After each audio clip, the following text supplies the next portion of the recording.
Hey guys, I am Dr. Deepak Garg and today we will discuss clinical satellites and clinical in-transit management in cases of malignant melanoma.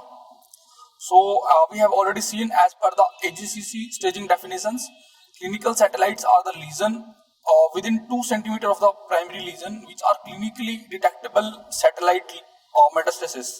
That means we can see the lesions with naked eyes within 2 cm of the primary lesion.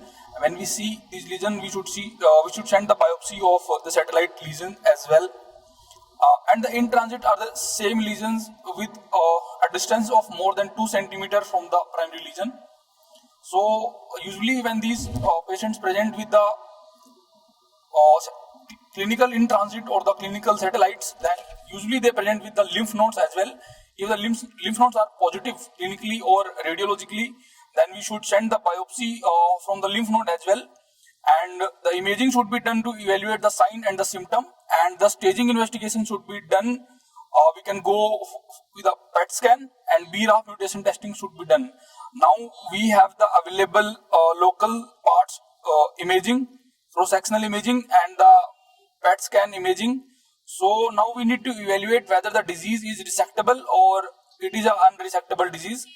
Now we have the various options. If the disease is resectable or unresectable, then in the local therapy, then wide local excision is a mainstay of the treatment. And other than that, we can have the intralesional injections, local ablation therapy, topical imaging mode, or we can give with a radiation therapy. In the regional therapy, we have the isolated limb perfusion or infusion, and in the systemic therapy, we can go with the targeted therapy or the immune checkpoint inhibitors. So if the disease is resectable, then a complete excision with a wide margin, that means a margin of more than 2 cm should be done. That is a mainstay of the treatment. And if after the wide local excision there is no evidence of the disease, then we can go with the adjuvant therapy or we can just observe the patient. But if there is a residual disease after the wide local excision, then we should treat the patient as per the unresectable disease. So this is a EORTC. They are showing that the ongoing prospective RCTs support immune checkpoint inhibitors and targeted therapy as adjuvant treatment options after we have done the complete excision of the tumor. This is from the NCCN guidelines. They are showing that the post wide local excision clear margins, the systemic therapy options are like we can observe the patient, that is a category 2A, or we can give nivolumab, pembro, or dafrafinib. They are all category 2A, but ipilimumab is not recommended in these patients. So now if the disease is unresectable, then these are the various options. Systemic therapy is preferred treatment, and then we can go with the local therapy options and regional therapy options as we have discussed. Now, say if we are going with the systemic therapy options and local therapy options for the symptomatic ones or which are resectable, then after that we will do the response assessment with a clinical examination and the imaging studies.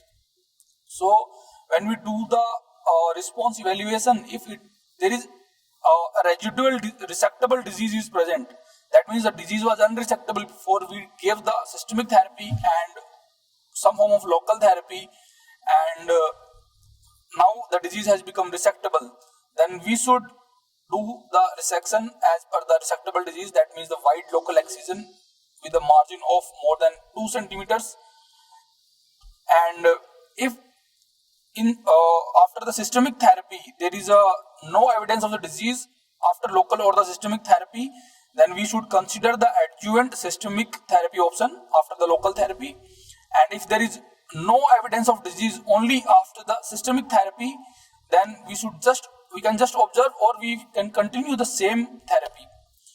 But if the disease is progressive or unresectable, then NCCN guidelines says if wide local excision is not possible, treatment in context of clinical trial is preferred. Patient with a limited number of in-transit metastases, particularly dermal,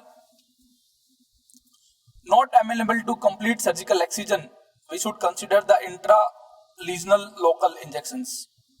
patient with at least one cutaneous, subcutaneous or nodal lesion or aggregation of lesions more than 10 mm in diameter may be appropriate candidate for intralesional TVAC. So this is a chart showing that these are the various agents, immune check inhibitors, targeted therapies, either BRAF targeted therapies or the BRAF or MEK combination targeted therapies. These are all recommended in the unresectable disease, but in the resectable disease, as we can see in the adjuvant treatment, ipilimumab, nivolumab or pembrolizumab, these are all recommended. And in the targeted therapy, dafrafinib or trametinib are the only drugs recommended for the adjuvant treatment options. Thank you guys. In the next video, we will discuss about the metastatic malignant melanoma. So thank you guys.